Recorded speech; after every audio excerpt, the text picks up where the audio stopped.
Hello guys, তো আজকে নতুন একটা ভিডিও নিয়ে চলে আসলাম রান্না শুরুতেই। তো দেখো, এখানে আমি কুমড়ো ভাজা করছি। কে কে কুমড়ো ভাজা খেতে ভালোবাসে অবশ্যই কমেন্টে জানিও।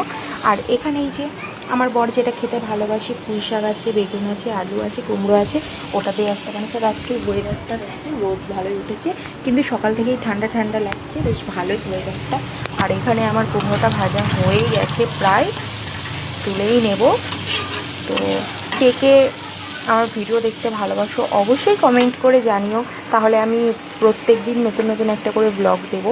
ঠিক আছে, আর একটা জিনিস গাইস, চলো তোমাদের সাথে শেয়ার করো। এই যে এনাকে চিনতে পারছেন, ইনি হলেন আমার বরমশাই। কেউ বলবে এরকম, মানে আগে ও এরকম দেখতে ছিল, কুচু, দেখো কি কিউট লাগছে না? আর এখন এখন তো দেখলে বাপরে, যে কেউই ভয় পেয়ে যাবে, কারণ এখন চেনা যায় না, আগের মতন মনেই হয় না। তো সবাই কেমন আছো অবশ্যই কমেন্ট করে জানিও, আর কে কী রান্না করছো আজকে অবশ্যই কমেন্ট করে জানিও। টাটা, লাইফ ইউ, সবাই ভালো থেকো, সুস্থ থেকো, আবার দেখা হচ্ছে নেক্সট ভিডিওতে।